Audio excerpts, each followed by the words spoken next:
Merci Loïc. Alors je vais en effet vous parler de la principale actualité, la principale nouveauté de ces recommandations en termes d'antibiothérapie, c'est l'officialisation entre guillemets du relais oral du traitement antibiotique. Bon, j'ai pas de lien d'intérêt en rapport avec ce sujet. Euh, donc pendant 60 ans, hein, depuis l'ère de l'avènement des antibiotiques, on a vécu sur le dogme que une endocardite devait se traiter par voie parentérale pour différentes raisons. L'essentiel étant que les bactéries qui sont au sein des végétations sont très difficiles à tuer avec des antibiotiques. En fait, à droite de la diapositive, vous avez une végétation en coupe histologique, et ce qu'on peut constater, c'est que c'est un amas hétérogène de fibrines. Il y a quelques cellules inflammatoires, mais c'est essentiellement un amas de matériel amorphe non vascularisé. Ce qu'on peut voir en violet sur cette image, ce sont des amas bactériens. Donc, c'est des amas extrêmement volumineux qui comprennent des milliards de bactéries. Donc, imaginez bien que l'antibiotique qui circule dans le sang eh bien, doit traverser de manière complètement passive tout ce panus fibreux non vascularisé pour arriver à toucher ces amas bactériens. Et la difficulté supplémentaire, c'est que les bactéries qui sont là-dedans sont en phase de dormance et donc sont beaucoup moins sensibles aux antibiotiques. De plus, on a fréquemment des localisations cérébrales et on connaît les barrières de diffusion qu'il y a entre le sang et le système nerveux central qui nécessitent des fortes doses d'antibiotiques, hein, par exemple dans les méningites. Donc, des fortes doses d'antibiotiques, eh bien, le dogme, c'est que ce n'est pas accessible avec une antibiothérapie par voie orale, et donc on met de très fortes doses d'antibiothérapie par voie intraveineuse. Ceci étant dit, les bactéries, elles ne sont pas capables de dire si l'antibiotique qui arrive jusqu'à elles a été administré par voie orale ou par voie intraveineuse. Donc en fait, tout est une question de concentration sanguine.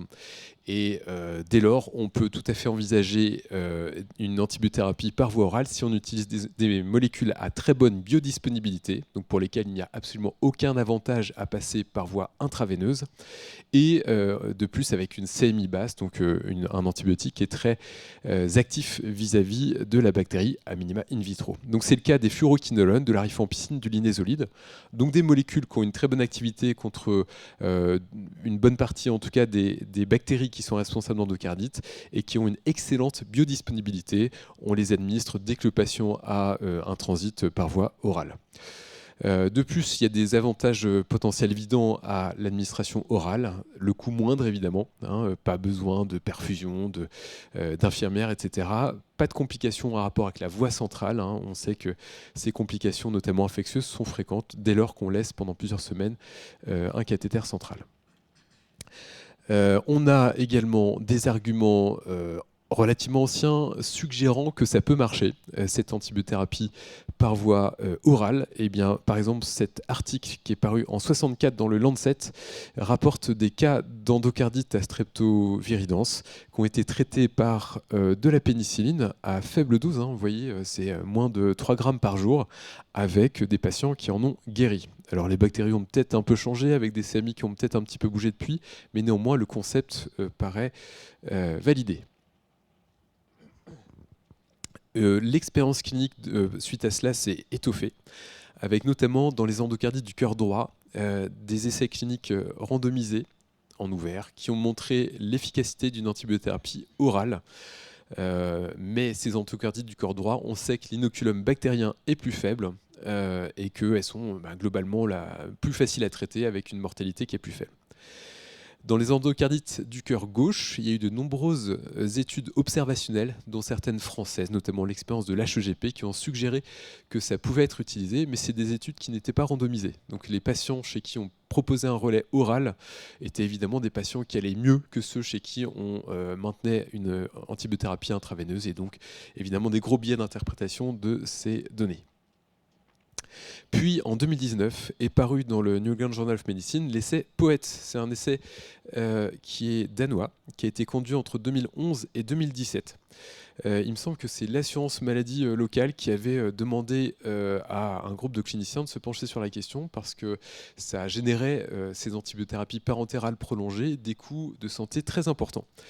Et donc, les cliniciens ont construit un essai clinique randomisé en ouvert de non-infériorité en 2 groupes parallèles, évaluant la poursuite du traitement parentéral en bas de la diapositive ici, en comparaison donc à un relais oral de l'antibiothérapie après une phase initiale de 10 jours de traitement par voie intraveineuse au minimum, et au minimum 7 jours après une chirurgie.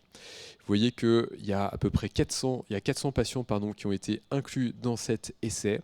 Les critères d'inclusion, c'était il fallait que les patients ne soient plus fébriles depuis au moins 48 heures, qu'il y ait une franche diminution du syndrome inflammatoire, qu'il n'y ait pas d'abcès à l'échographie cardiaque, et les patients qui avaient un risque de sous-exposition de l'antibiotique étaient exclus de l'essai. Donc c'est notamment les patients qui avaient un IMC supérieur à 40 et les patients qui avaient une infection qui nécessitait la poursuite du traitement de manière prolongée par voie intraveineuse. Et enfin, les patients avec un risque de mauvaise observance étaient également exclus. Donc les résultats de cet essai sont très intéressants.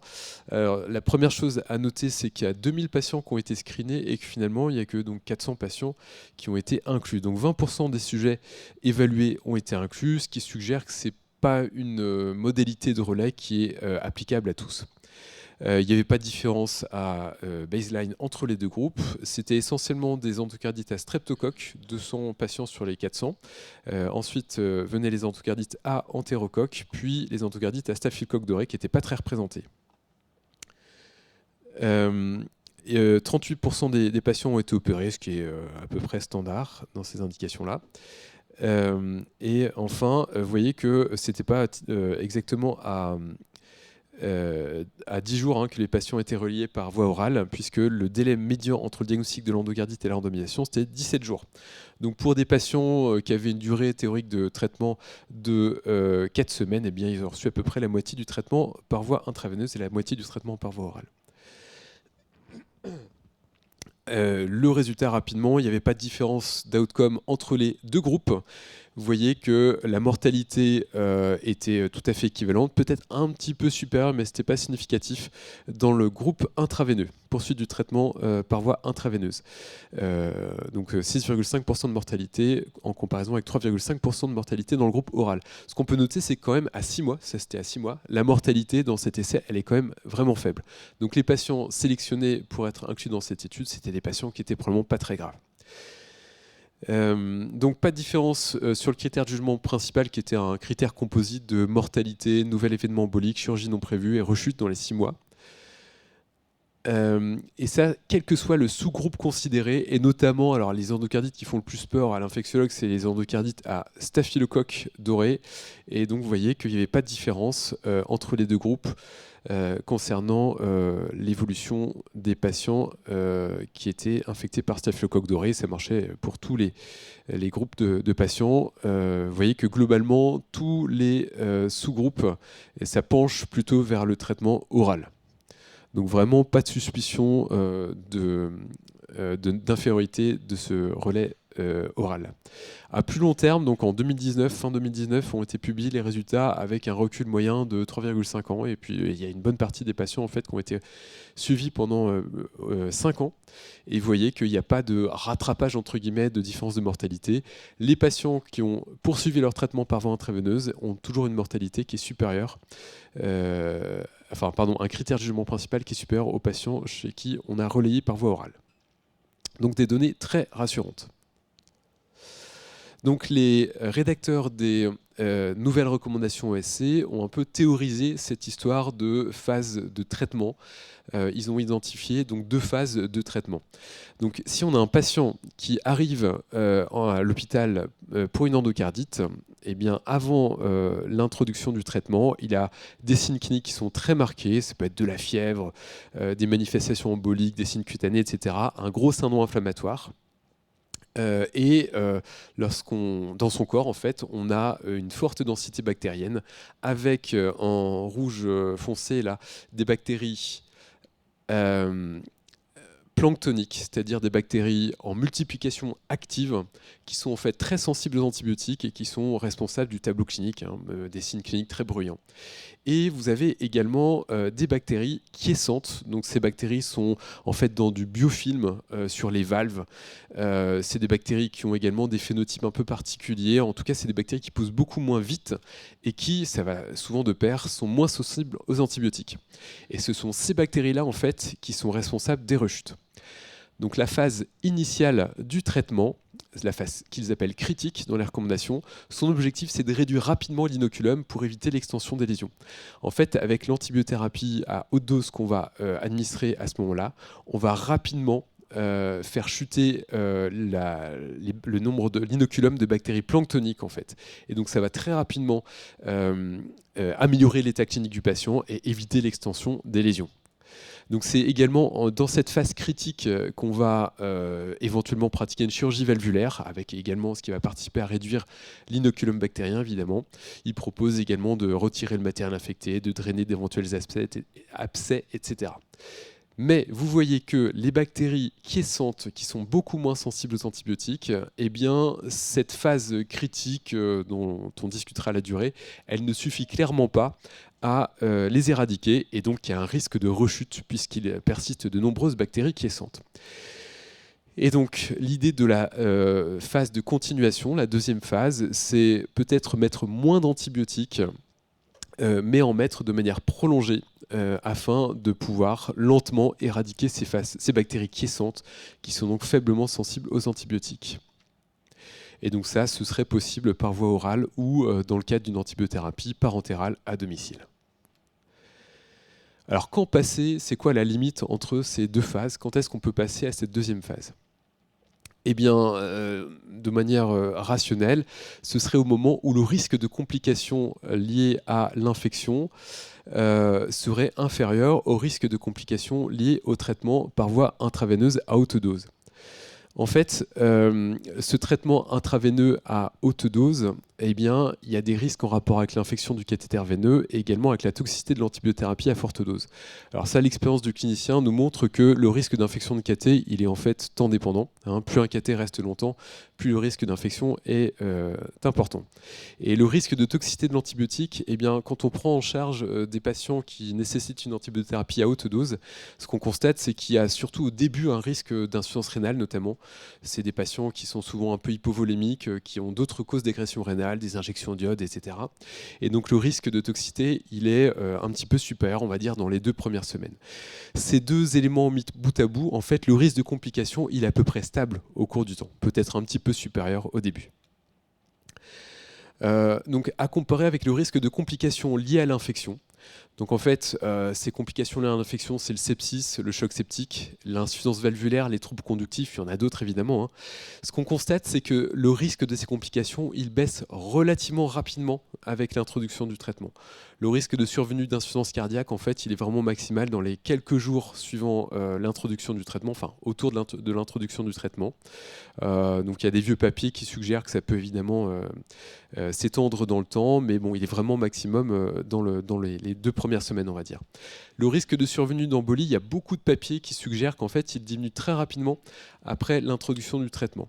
Donc vous voyez sur donc ça c'était une étude italienne qui a repris 500 cas d'endocardite avec au moins un embole, et donc la grande barre là c'est la fréquence maximale, la densité maximale des embolies, c'est à J0 d'introduction de traitement, et assez rapidement la densité d'embole va diminuer, et à J20 de traitement, c'est la barre que j'ai matérialisée là, eh bien le taux de complications emboliques est vraiment beaucoup plus faible. Et enfin, vous voyez, quand on regarde l'évolution de la fièvre, eh bien, à J10, il y a plus de 85% des patients qui n'ont plus de fièvre. Donc en fait, tout cela mis bout à bout, la deuxième phase devrait être faisable à partir de J10, J20. Et là, à ce moment-là, on a probablement plus de bénéfices à arrêter le traitement intraveineux à haute dose que de risques à le poursuivre. Plus de risques à le poursuivre que de risques à l'arrêter, puisque la majeure partie des complications de l'infection est évitée. Donc les recommandations de l'ESC prennent en compte ces différentes réflexions.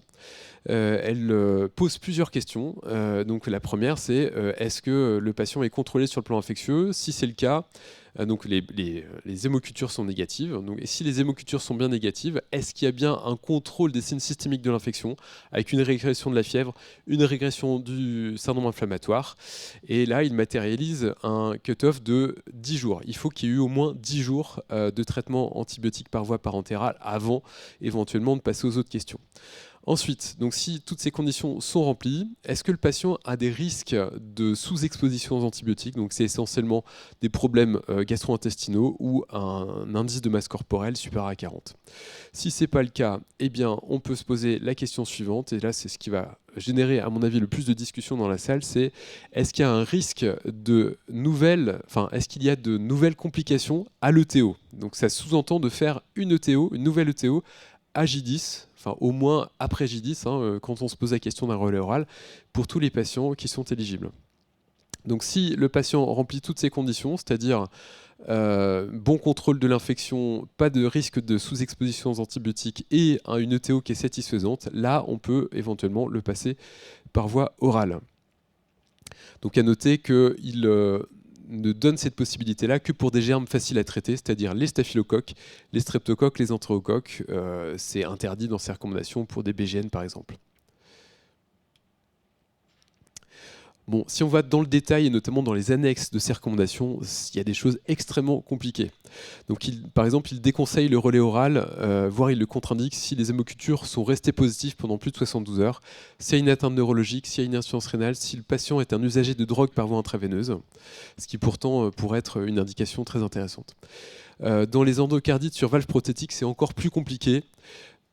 Si le patient qui a une endocardite sur valve prothétique est infecté avec un staphylocoque, eh bien, il faut qu'il n'y ait pas d'indication chirurgicale. Enfin, c'est vraiment très très très compliqué et je pense que ce sera vraiment de l'avis d'experts plutôt que de l'application des recommandations. Ensuite, les modalités du relais oral, avec quelle molécule par quelle molécule on va remplacer l'antibiothérapie par voie intraveineuse qui, dans la plupart des cas, repose sur une bêta-lactamine.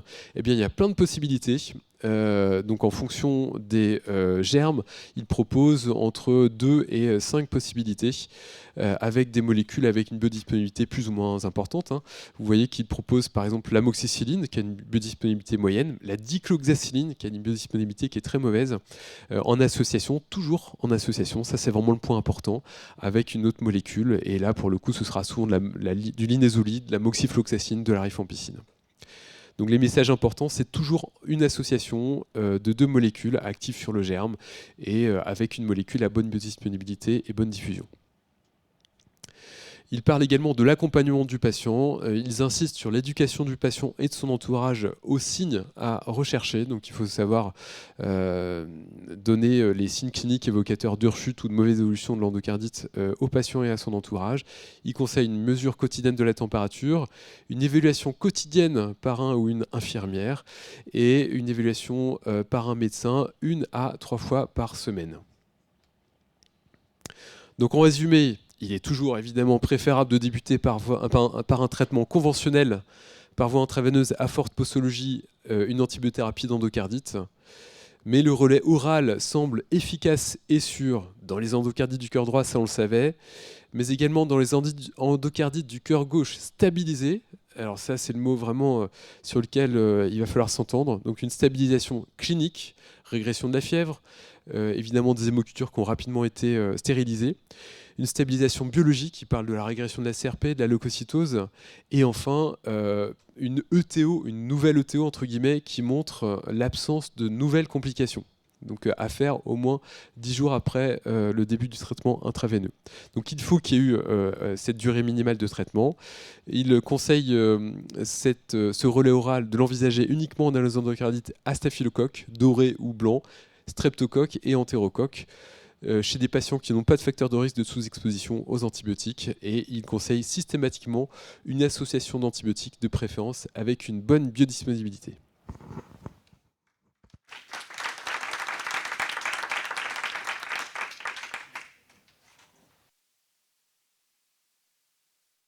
Super présentation. Je ne sais pas s'il y a des questions, peut-être plus des spécialistes en infectiologie dans la salle.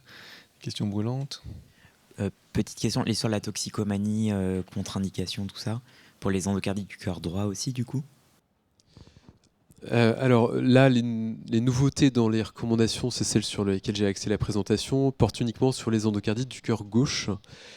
Dans les endocardites du cœur droit, alors effectivement, l'antibiothérapie par notamment quinolone et rifampicine est conseillée depuis déjà pas mal de temps. Il faut vraiment être réaliste, c'est quelque chose de complexe. L'antibiothérapie orale chez un patient usager de drogue intraveineuse, avec de la rifampicine qui va volontiers interagir avec les opiacés. Un patient dont on sait que l'observance sera au mieux aléatoire, un patient qu'on aura du mal à suivre et à revoir en consultation.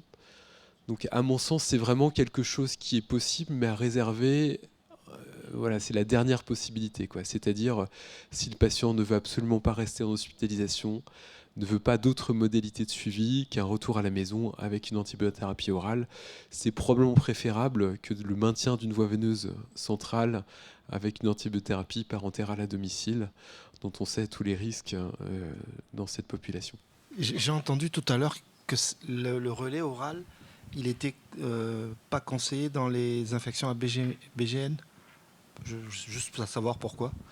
Alors oui, le relais oral, globalement, est, à mon avis, il y a plusieurs raisons à cela, hein. Il l'exclut de toutes les endocardites considérées comme difficiles à traiter. Donc qu'est-ce que c'est en tant que... pour nous cliniciens, c'est quoi les endocardites pour lesquelles l'antibiothérapie est difficile? C'est l'antibiothérapie qui repose sur des molécules toxiques ou avec des germes dont on sait qu'il y a un haut risque de rechute. C'est pas forcément les germes à sec ou les entérobactéries, dans notre expérience en tout cas, mais il faut voir qu'il y a très très peu de données sur ces endocardites dans la littérature, et notamment dans Poète, il n'y en avait pas. Donc à mon avis, cette histoire d'exclusion des BGN, c'est peut-être plutôt l'absence de données. Donc après, il est quand même bien reconnu que les entérobactéries, c'est difficile à traiter sur des endocardites. Mais les quinolones, par exemple, sont d'excellentes molécules pour cette indication-là et sont administrables par voie orale. Voilà. Pour les à sec, c'est des molécules des bactéries qui sont relativement sensibles aux antibiotiques, mais il n'y a surtout pas beaucoup de données. Qu'est-ce que tu penses des molécules qui sont proposées par rapport à nos habitudes françaises et qui ne sont pas vraiment les molécules orales qu'on utilise dans d'autres indications de traitement prolongé PEROS? Alors en effet, lorsqu'on a regardé dans le détail les patients qui ont été traités par voie orale dans le cadre de Poète, les Français ont été assez choqués, je pense, avec notamment l'utilisation de pénicilline M par voie orale, dont on connaît la mauvaise biodisponibilité.